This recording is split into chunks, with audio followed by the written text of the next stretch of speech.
الحمد لله رب العالمين والعاقبة للمتقين والصلاة والسلام على سيد الأنبياء والمرسلين. تفسیر القرآن الکریم سورۃ البقرہ آیت نمبر 168. اعوذ باللہ من الشیطان الرجیم. یا ایہا الناس کلوا مما فی الارض حلالا طیبا ولا تتبعوا خطوات الشیطان انہ لکم عدو مبین. کل کے سبق میں ہم پڑھ رہے تھے کہ پیر مرید اور یہ سب ایک دوسرے سے قیامت والے دن بیزار ہو جائیں گے. ایسے ہی جو امت میں 4 فرقے بڑے بڑے حنفی، شافعی، مالکی، حنبلی، یہ 4 فرقے جو ہیں بڑے بڑے، یہ ان کی کیفیت بھی اسی طرح ہوگی کہ جو ائمہ مجتہدین ہیں اور یہ دین کے بڑے بڑے جو اپنے اپنے فن کے امام ہیں، اپنے مقلدین سے بڑے بیدار ہوں گے، کیونکہ ہر امام کا قول موجود ہے کہ لا تقلدونی ولا تقلدوا مالکا، کہ نہ میری تقلید کرو اور نہ امام مالک کی. ہر امام کا قول ہے کہ اذا صح الحدیث فہو مذہبی. ہمارے علاقے کے اندر کیونکہ احناف پائے جاتے ہیں اور امام حنیفہ رحمہ اللہ تعالی رحمۃ واسعہ، ان کا قول ہے کہ صحیح حدیث میرا مذہب، گویا وہ اہل حدیث تھے. اور ان کا ایک بڑا خوبصورت واقعہ جو ان کی طرف منسوب ہے ہدایہ میں، جو فقہ کی بڑی چوٹی کی کتاب ہے، کہ آپ کی وفات سے 5 دن قبل ایک شخص نے پوچھا کہ جرابوں پر مسح. آپ نے فرمایا یہ بیکار کام ہے، جراب پاؤں دھو، جرابوں پر مسح کیا چیز ہے. 2 دن گزر گئے، 3 دن زندگی کے باقی رہ گئے. ایک شخص نے آپ کو آ کر رسول اللہ صلی اللہ علیہ وسلم کی حدیث سنائی کہ جرابوں پر مسح، یہ تو حدیث ہے اور سند اس کی یہ. کہنے لگے تو بڑی عمدہ سند ہے. اب 3 دن باقی رہ گئے تو ایک شخص آیا اور آ کر پوچھتا ہے امام صاحب سے کہ جرابوں پر مسح، فرمایا سنت ہے. فوراً کہا یہ سنت ہے کیونکہ حدیث پہنچ گئی تھی. اب یہ ائمہ حضرات اپنے مقلدین سے بڑے بیدار ہوں گے کہ ہم نے تو تمہیں کہہ دیا تھا کہ صحیح حدیث آ جائے تو ہمارا قول چھوڑ دینا. تو وقال الذین اتبعوا لو ان لنا قرۃ فنتبرأ منہم کما تبرؤوا منا. اس کے تحت یہ ائمہ حضرات بھی اپنے مقلدین سے بڑے بیدار ہوں گے کہ ہمارا تو مسلک اور مذہب اور طریقہ یہی تھا کہ صحیح حدیث کے بعد ہم فوراً اپنا قول چھوڑ دیتے تھے، اور تمہیں بھی اس بات کا پابند ہم نے کیا کہ صحیح حدیث آ جائے. ایک شخص نے پوچھا نا امام صاحب سے، آپ کے قول کے خلاف قرآن مقدس کے خلاف آپ کا قول ہو، کہا چھوڑ دو. کہا حدیث رسول کے خلاف آپ کا قول ہو، کہا چھوڑ دو. کہا صحابہ کی جماعت کے خلاف آپ کا قول ہو، کہا چھوڑ دو. وہ تو بڑے موحدین کی جماعت تھی، اہل السنہ میں سے تھے یہ 4 امام، اہل الحدیث تھے. اس لیے ان 4 ائمہ نے لا تقلدونی، نہ میری تقلید، نہ امام اوزاعی کی، نہ امام ظفر کی، نہ امام شافعی کی، ہر ایک سے منع کر دیا. جس کام سے انہوں نے امت کو منع کیا اور امت اس کام پر اکثریت لگی رہی تو کل قیامت کے دن وہ بیداری کا اظہار کریں گے اور اپنی نافرمانی پر اپنے مقلدین سے سخت ناراض ہوں گے، یاد رکھیے. اب آئیے 168 نمبر کی طرف. یا ایھا الناس، سورۃ بقرہ میں یہ دوسری مرتبہ خطاب ہے ساری دنیا سے، یا ایھا الناس،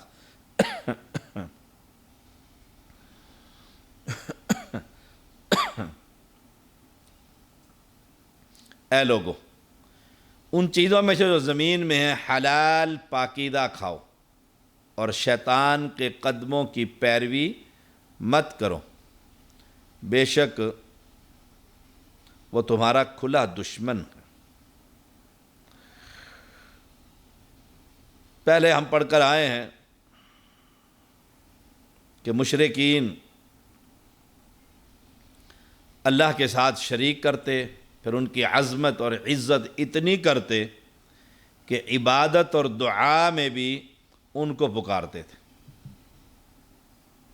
اور ان کے نام پر بہت سے جانور، بحیرہ، سائبہ، وسیلہ حرام قرار دیتے، نہ ان پر سواری کرتے، نہ ان کا گوشت کھاتے، اور ان کو اللہ کے قریب ہونے کا ذریعہ سمجھتے تھے۔ یہ اہل شرک، اس لیے یہاں فرمایا گیا حلالا طیبہ۔ اب یہ دیکھیے سورۃ المائدہ، یہ بحیرہ اور سائبہ اور وسیلہ یہ کیا چیز؟ ما جعل اللہ من بحیرۃ ولا سائبۃ ولا وسیلۃ ولا حام ولكن الذين كفروا يفترون على اللہ الكذب واکثرهم لا يعقلون۔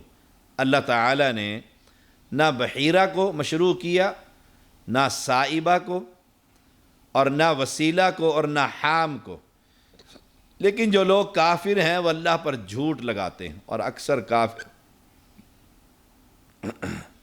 اکثر کافر عقل نہیں رکھتے۔ یہ ان جانوروں کی قسمیں ہیں جو اہل عرب اپنے بتوں کو نذرانہ دیا کرتے تھے۔ سعید بن مسیب رضی اللہ تعالیٰ عنہ بیان کرتے ہیں کہ بحیرہ وہ جانور جس کا دودھ نکالنا، دودھ دھونا چھوڑ دیا جاتا، اور کہا جاتا یہ بتوں کے لیے، یہ بتوں کے لیے، چنانچہ کوئی شخص اس کے تھنوں کو ہاتھ نہ لگاتا۔ جانور کو بھی تکلیف، اس کا دودھ نہیں نکالا جا رہا ہے، بت نے کون سا دودھ پینا ہوتا ہے۔ سائبہ وہ جانور جسے وہ بتوں کے نام پر آزاد چھوڑ دیتے تھے، نہ سواری کے لیے استعمال کرتے، نہ سامان اٹھانے کے لیے استعمال کرتے۔ وسیلہ، صاد سے وسیلہ، وہ اونٹنی جس سے پہلی مرتبہ مادہ پیدا ہوتی اور اس کے بعد پھر دوبارہ بھی مادہ ہی پیدا ہوتی، ایک مادہ کے بعد دوسری مادہ مل گئی، ان کے درمیان کسی نر سے تفریق نہیں ہوئی، نر بچہ پیدا نہیں ہوا، ایسی اونٹنی کو بھی وہ بتوں کے لیے آزاد چھوڑ دیتے۔ اور حام وہ نر اونٹ جس کی نسل سے کئی بچے پیدا ہو جاتے، اور نسل کافی بڑھ جاتی تو اس سے سامان اٹھانے کا، بار برداری کا کام نہ لیتے اور بتوں کے لیے چھوڑ دیتے، اور اس نر اونٹ کو حامی کہتے۔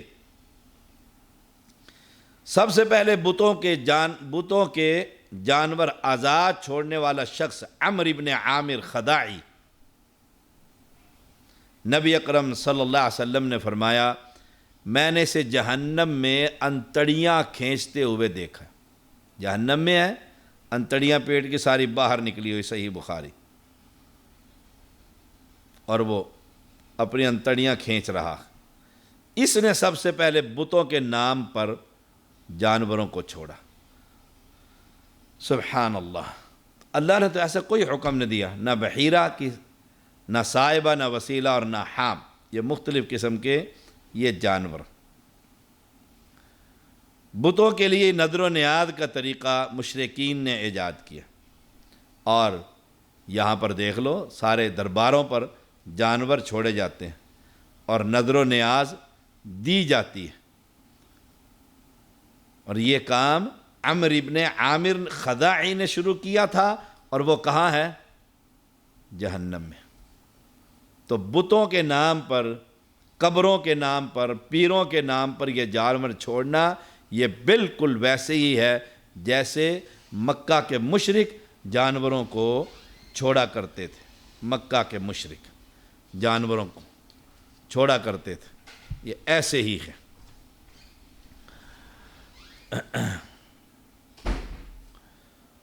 دیکھیے سورۃ الانعام، وقالوا هذه انعام وحرث حجر لا يطعمها الا من نشاء بزعمهم وانعام حرمت ظهورها وانعام لا يذكرون اسم الله عليها افتراء عليه سيجزيهم بما كانوا يفترون۔ وہ اپنے خیال پر یہ بھی کہتے ہیں کہ یہ کچھ جانور مواشی اور کھیت جن کا استعمال ہر شخص کو جائز نہیں، ان کو کوئی نہیں کھا سکتا سوائے ان کے جن کو ہم چاہیں۔ جاہلی شریعت، یہ پہلی صورت ہے کہ یہ جانور اور یہ فلاں کھیت کی پیداوار، ان کا استعمال ممنوع، اسے صرف وہی کھائے گا جسے یہ مجاور، یہ پیر، یہ خدام، یہ قبر والے اجازت دیں گے۔ یہ شریعت سادی، یہ اللہ کا حق۔ اب یہ غیر اللہ کے نام پر چھوڑے ہوئے جانور اور مواشی ہیں جن پر سواری یا بار برداری حرام کر دی گئی، حرام کر دی گئی۔ یہ دوسری صورت ہے کہ مختلف قسم کے جانوروں کو اپنے بتوں کے نام پر آزاد چھوڑ دیتے، جن سے وہ بار برداری یا سواری کا کام نہ لیتے، جیسے بحیرہ، صائبہ، وسیلہ، حام، جو حامی اونٹ ہے، اس ایسے۔ اور بالکل من و عن آج بھی آپ پنجاب میں چلے جائیں، ساہیوال کی نسل کی گائیں گردنوں کے اندر سبز کپڑے ڈلے ہوئے دنیا کے کھیتوں میں سے گزر رہی ہے، کھا رہی ہے، کوئی اسے منع نہیں کرتا۔ کیوں؟ کہ یہ بابے کی گائیں، بابے نے دودھ پینا قبر کے اندر جو اندر سویا ہوا ہے، جو فوت ہو گیا۔ یہ مجاوروں نے گائیں اس کے نام پر لا لا کر قبروں پر ان کے مریدوں نے چھوڑ دیے، اور پھر چھوڑنے کے بعد وہ مجاور، مسٹنڈے، شرابی اور زانی اور چرسی اور بھنگی، وہ ان کا گوشت بھی کھاتے ہیں، دودھ بھی پیتے ہیں۔ اور مسلمان کلمہ پڑھنے والے وہ جانور لے جا کر، میں خود یہاں گولڈے گیا ہوں دربار پر، بہت بڑا احاطہ ہے، 4 دیواری، اور پیروں کے نام پر جو جانور ہوتے ہیں لا کر چھوڑ دیتے ہیں وہاں پر۔ یہ بابے کے نام کا ہے، کھانے والے کون ہیں؟ ساری یہ نسلیں اس کی، ساری اولادیں اس کی، سبحان اللہ۔ اور غیر اللہ کی نظر حرام ہے، حرمت علیکم المیتہ۔ دیکھیے یہ سورۃ مائدہ کی آیت نمبر، سورۃ المائدہ آیت نمبر 3، حرمت علیکم المیتۃ والدم ولحم الخنزیر وما اہل لغیر اللہ بہ۔ تم پر حرام کیا گیا مردار، خنزیر کا گوشت، اور جس پر اللہ کے سوا دوسرے کا نام پکارا گیا۔ پھر یہاں مولوی چکر دیتے ہیں، ذبح کرتے ہوئے تو بسم اللہ پڑھتے ہیں، بسم اللہ پڑھتے ہیں ذبح کرتے ہوئے، دوسرے کا نام تو نہیں لیا۔ جانور کس کا ہے؟ بری کے نام کا، دوسرے کا نام تو لے لیا نا یہاں پر۔ دوسرے کس کے نام کا جانور ہے؟ ذبح کرتے ہوئے سور کو اگر بسم اللہ پڑھ کر حلال کرو گے، سور حلال ہوگا؟ کبھی نہیں ہوگا۔ ایسے ہی وہ جانور جو غیر اللہ کے نام پر چھوڑ دیا گیا، کہ بچہ پیدا ہوا ہے، بابے نے بچہ دیا ہے، اب بابے کے نام کا دمبا پل رہا ہے، سال کا بچہ ہوا ہے، سال کا دمبا ہو گیا ہے، اب لا کر اس کی قبر پر ذبح کرنا ہے، تو یہ اس بابے کے نام کا ہے۔ یہ سور سے بھی بدتر، سور سے بھی بدتر۔ فرمایا اور کچھ مواشی ہیں جن پر یہ لوگ اللہ کا نام نہیں لیتے، محض اللہ پر افطرا باندھنے کے طور پر۔ یہ تیسری صورت ہے، وہ ذبح کرتے وقت صرف اپنے بتوں کا نام لیتے۔ یہاں تو ذبح کرتے ہوئے بسم اللہ کا نام لیتے ہیں، وہ اللہ کا نام نہ لیتے۔ ان جانوروں پر بیٹھ کر وہ حج کے لیے نہ جاتے۔ یہ سب صورتیں انہوں نے اپنے ہاتھ سے گھڑی ہوئی ہیں، اور اللہ پر جھوٹ باندھتے ہیں اور یہ باور کراتے ہیں یہ اللہ کے حکم سے سب کچھ کر رہے۔ یہ ایسے ظالم ہیں، اور یہی صورت آج اس بر صغیر کے اندر موجود ہے۔ وَقَالُوا مَا فِي بُطُونِ هَذِهِ الْأَنْعَامِ خَالِصَةٌ لِذُكُورِنَا وَمُحَرَّمٌ عَلَىٰ أَزْوَاجِنَا وَإِن يَكُن مَيْتَةً فَهُمْ فِي شُرَكَاء سَيَجْزِيهِمْ وَصْفَهُمْ إِنَّهُ حَكِيمٌ عَلِيمٌ۔ اور وہ کہتے ہیں جو چیز ان مواشی کے پیٹ میں ہے وہ خالص ہمارے مردوں کے لیے اور ہماری عورتوں پر حرام ہے، اور اگر وہ مردہ ہے تو اس میں سب برابر۔ یہ ایک اور شکل ہے جو جانور وہ اپنے بتوں کے نام پر وقف کرتے ہیں، ان میں سے بعض کے بارے میں کہتے ہیں ان کا دودھ اور ان کے پیٹ سے پیدا ہونے والا بچہ، زندہ بچہ صرف ہمارے مردوں کے لیے حلال ہے، عورتوں پر حرام۔ ہاں اگر بچہ مردہ پیدا ہوتا پھر مرد عورت دونوں ہی برابر اسے کھاتے پیتے رہتے۔ سبحان اللہ۔ ابھی اللہ ان کو ان کی غلط بیانی کی سزا دیے دیتا ہے، بلا شبہ وہ حکمت والا اور بڑا علم والا ہے۔ یہ جو غلط بیانی کرتے ہیں، اللہ پر جھوٹ باندھتے ہیں، ان قریب اللہ انہیں جہنم میں پھینکے گا، سزا دے گا۔ وہ اپنے فیصلوں میں بڑا حکیم اور بڑا دانا ہے۔ تو اس لیے اللہ نے فرمایا اے لوگو جو زمین میں حلال ہیں پاکیزہ وہ کھاؤ، اور شیطان کی اتباع نہ کرو، ان کے پیچھے مت چلو، بے شک وہ تمہارا کھلا دشمن ہے۔ اللہ نے حرام کردہ چیزوں کو منع کر دیا کھانے سے، اور ان ظالموں نے اللہ کی حلال کردہ چیزوں کو حرام کر دیا۔ کتنی آیات میں نے آپ کے سامنے بیان کی، اللہ کی حرام کردہ چیزوں کو حلال کر دیا۔ کتنی مردار، خون، خنزیر، غیر اللہ کی نظر و نیاز، یہ سب غیر اللہ کی نظر و نیاز دیکھ لو، کہیں گے یہ نظر کے چاول ہیں، باقاعدہ پیش کریں گے یہ نیاز ہے، یہ نیاز دے رہے ہیں ہم، اور پھر لوگ اسے تبرک سمجھ کر تقسیم کرتے ہیں، اور بابے کی قبر پر لگا ہوا درخت، اس کے بڑے چوڑے چوڑے پتے ہیں، اس پر چاول ڈال کر پیش کیے جاتے ہیں۔ لا حول ولا قوت الا باللہ۔ یہ حرام ہے غیر اللہ کی نظر اور نیاز۔ اس لیے اللہ تعالیٰ نے حلال اور طیب چیزیں کھانے کا حکم دیا۔ حرام سے بچو، حلال کردہ طیب چیزوں کو حرام نہ ٹھہراؤ۔ اسلام تب ہی معتبر ہوگا جب کوئی شخص مسلمانوں کی حلال اشیاء کو حرام نہیں ٹھہرائے گا۔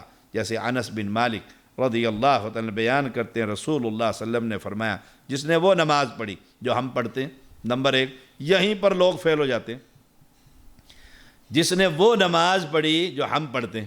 یہاں کون سی نماز ہے؟ نماز حنفی، جو بازار سے ملتی ہے اس پر لکھا ہوتا ہے نماز حنفی، امام حنیفہ رحمۃ اللہ علیہ کی نماز۔ حالانکہ ان کی نماز تو محمدی نماز تھی، وہ تو موحد آدمی تھے، حدیث کے بڑے پیروکار تھے، جب حدیث مل جاتی فوراً اپنا مسئلہ چھوڑ دیتے تھے۔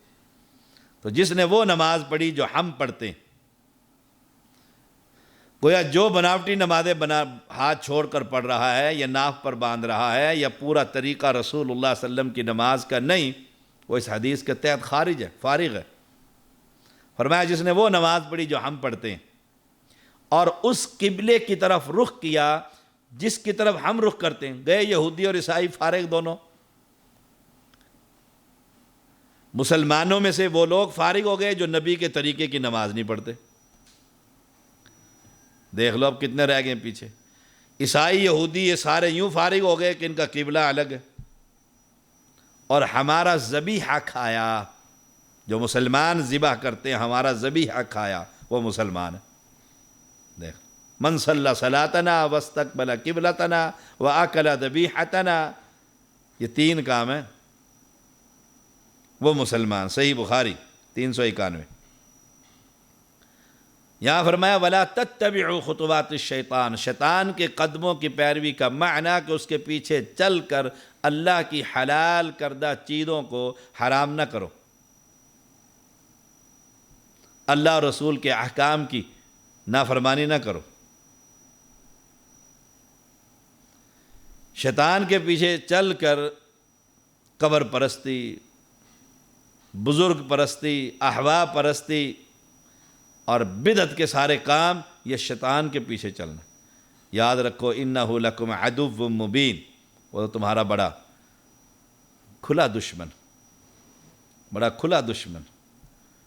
آج سے نہیں، کب سے دشمن، کب سے دشمن ہے؟ آدم علیہ السلام سے لے کر قیامت تک دشمنی کرنی ہے اس نے امت محمدیہ کے ہر شخص کے ساتھ۔ شیطان کون ہے؟ انما یأمرکم بالسوء والفحشاء وان تقولوا علی اللہ ما لا تعلمون۔ وہ تو تمہیں برائی اور بے حیائی کا حکم دیتا ہے، اور یہ کہ تم اللہ پر وہ بات کہو جو تم نہیں جانتے۔ شیطان حکم دیتا ہے کس چیز کا؟ برائی کا۔ السوء، کوئی بھی برائی، کوئی بھی برائی۔ الفحشاء، وہ برائی جو حد سے بڑی ہوئی ہو، حد سے بڑی ہوئی ہوتی، حد سے بڑا ہوا بخل۔ دیکھیے سورۃ بقرہ، سورۃ الشیطان یعدکم الفقر ویأمرکم بالفحشاء واللہ یعدکم مغفرۃ منہ وفضلا واللہ واسع علیم۔ شیطان تمہیں فقیری سے دھمکاتا ہے اور بے حیائی کا حکم دیتا ہے۔ بھلے کام میں مال خرچ کرنا شیطان ڈراتا ہے۔ اتنے پیسے مسجد کو دے دیے، اتنے پیسے غریب کو دے دیے، کھائے گا کہاں سے؟ اتنا جذباتی نہ ہو، مفلس ہو جاؤ گے، غریب ہو جاؤ گے، دکانیں اگر بند ہو گئی تو یہ جمع پونجی ساری مسجد میں دے دی ہے۔ ابلیس ہر وقت ڈراتا رہتا ہے۔ لیکن برے کام پر خرچ کرنا ہو تو ایسے اندیشوں کو قریب بھی نہیں آنے دیتا۔ کہتا اپنی خرچ کرے گا تو بیٹے کی شادی پہ لوگ کیا کہیں گے؟ کتنا کنجوس ہے، کتنا کنجوس ہے، سبحان اللہ۔ اور وہ پیسے لٹاتا ہے پھر کنجروں پر، خسروں پر۔ مخنث کی جماعتیں آ جاتی ہیں، یہ ساری ڈانس کرتی ہیں، پیسے بیلنے اڑا رہے ہیں۔ وہ پچھلے دنوں دبئی سے لڑکا آیا، اس نے موبائل پھینکے اپنی شادی پر، ڈبے بنا کر موبائلوں کے وہ پھینکے ہیں، اور گھڑیاں پھینکی ہیں۔ اسے پوچھا اینکر نے، یہ آپ نے اتنا پیسہ لٹا؟ اس نے کہا میری شادی ہے نا، خوشی کا دن ہے، کمایا کس لیے؟ اور اسے کہہ دو یہ مسجد کے اندر نئی مسجد بنوا دو۔ اس نے کہا جاؤ کسی اور کو کہو۔ یہ ہے شیطان، بے حیائی کا حکم دیتا ہے، برائی کا، سبحان اللہ۔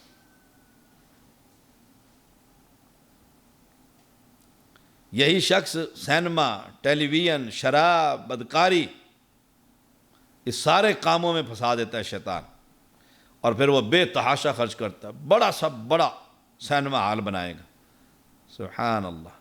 یہ شیطان جو ہے بے حیائی کا حکم دیتا ہے۔ انما یأمرکم بالسوء والفحشاء، برائی اور بے حیائی، دو چیزیں۔ دیکھیے سورۃ نور، سورۃ نور دیکھیے۔ ان الذين يحبون ان تشيع الفاحشة في الذين آمنوا لهم عذاب عليم في الدنيا والآخرة والله يعلم وانتم لا تعلمون۔ جو لوگ مسلمانوں میں بے حیائی پھیلانے کے آرزو مند رہتے ہیں، ان کے لیے دنیا اور آخرت میں دردناک عذاب ہے۔ اللہ سب کچھ جانتا ہے اور تم کچھ بھی نہیں جانتے۔ فاحشہ، بے حیائی۔ قرآن نے بدکاری کو فاحشہ قرار دیا، اور یہاں بدکاری کی ایک جھوٹی خبر کی اشاعت کو بھی اللہ تعالیٰ نے بے حیائی سے تعبیر کیا۔ جھوٹی خبر کو بھی، بے حیائی کی خبر، بدکاری کی ایک جھوٹی خبر کو بھی بے حیائی، اور دنیا اور آخرت میں سخت ترین عذاب۔ بے حیائی کے بارے میں اسلام کے مزاج کا اور اللہ کی منشا کا اندازہ ہوتا ہے کہ محض بے حیائی کی ایک جھوٹی خبر کو بھی بیان کرنا اللہ کے ہاں کتنا بڑا جرم ہے۔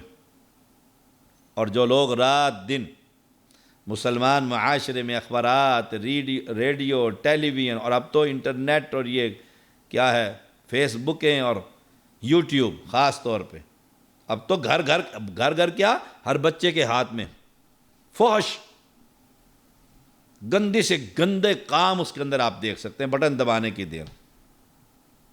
اب یہ ادارے اللہ کے ہاں کتنے بڑے مجرم ہوں گے، اور یہ ہاتھ کتنا بڑا جرم کر رہے۔ کل قیامت کے دن یہ بول کر کہیں گے اس بندے نے کہا یہ فلم دیکھ، اور میں اپنے گھروں کے اندر لا کر یہ سب کچھ دے رہا۔ آئے ہائے، کتنا بڑا جرم. بے حیائی کی، بدکاری کی جھوٹی خبر بھی، اس کو بھی اللہ تعالیٰ نے والفحشاء والفحشاء، سبحان اللہ. شیاطین ایک طرف السوء والفحشاء اس کی دعوت دے رہے ہیں، اور دوسری طرف بدعات کی بھرمار ہے. دین کا لبادہ اوڑھ کر بھی شیاطین مسلمانوں میں بدعتیں جاری کر رہے ہیں، عقائد برباد کر رہے ہیں، عقیدے برباد کر رہے ہیں، اعمال بدبار کر رہے ہیں. وَأَن تَقُولُوا عَلَى اللَّهِ مَا لَا تَعْلَمُونَ، اللہ پر وہ بات کہتے ہیں جو جانتے ہی نہیں ہیں. شیطان انہیں حکم دیتے ہیں، کہتے ہیں حدیث میں آتا ہے. کون سی حدیث میں آتا ہے؟ بالکل کوئی خبر نہیں. ویسے ہی واٹس ایپ پر، فیس بک پر لکھ کر نیچے صحیح بخاری حدیث نمبر فلاں، کون تحقیق کرے گا؟ اللہ پر جھوٹ باندھتے ہو کیونکہ شریعت تو اللہ نے بنائی ہے. بغیر علم کے اللہ کے ذمہ بات لگانا جو کتاب و سنت سے ثابت نہ ہو، یہ بہت بڑا جرم ہے. دیکھیے سورۃ الاعراف،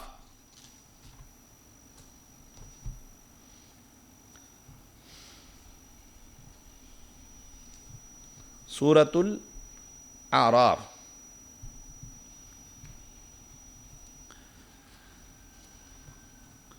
آیت نمبر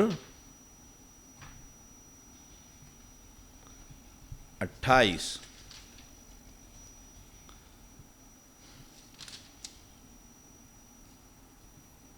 وَإِذَا فَعَلُوا فَاحِشَةً قَالُوا وَجَدْنَا عَلَيْهَا آبَاءَنَا وَاللَّهُ أَمَرَنَا بِهَا قُلْ إِنَّ اللَّهَ لَا يَأْمُرُ بِالْفَحْشَاءِ أَتَقُولُونَ عَلَى اللَّهِ مَا لَا تَعْلَمُونَ.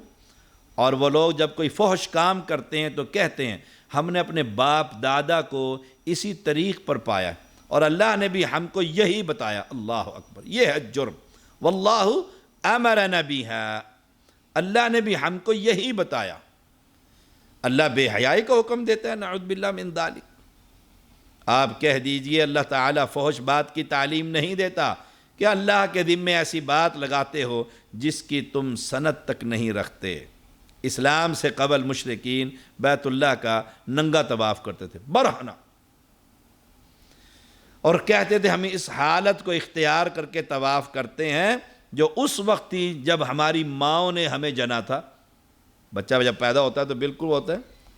ہم جو لباس پہنے ہوئے ہیں اس میں ہم اللہ کی نافرمانی کرتے رہتے ہیں، اس لیے اس لباس میں طواف کرنا مناسب نہیں.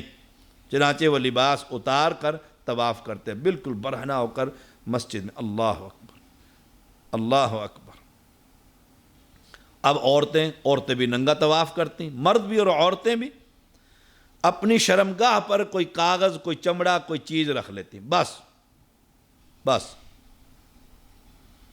اب اس گندے فحش کام کے دو بہانے انہوں نے تراشے. نمبر 1،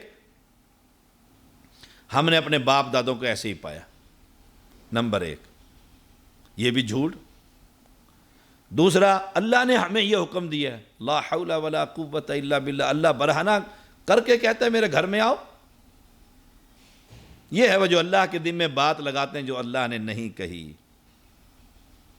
اس آیت میں ان مقلدین کے بھی بڑی پکڑ ہے جو آبا پرستی، پیر پرستی، بزرگ پرستی، شخصیت پرستی، جب انہیں حق کی بات بتلائی جاتی ہے تو کہتے ہیں ہمارے امام، پیر، بزرگ، شیخ، یہ فلاں فلاں فلاں ایسے ہی کرتے تھے. لا حول ولا قوت الا باللہ.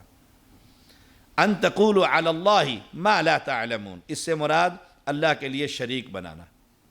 شیطان کے کہنے پر اللہ کے حلال کردہ کو حرام قرار دینا. بحیرہ، سائبہ، وسیلہ، حام، اور اس کے حرام کو حلال سمجھنا. مثلا مردار، خون، خنزیر، غیر اللہ کی نظر و نیاز، اپنے پاس سے دین کی کوئی بات بنا کر اللہ کے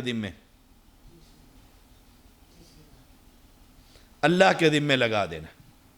سبحان اللہ.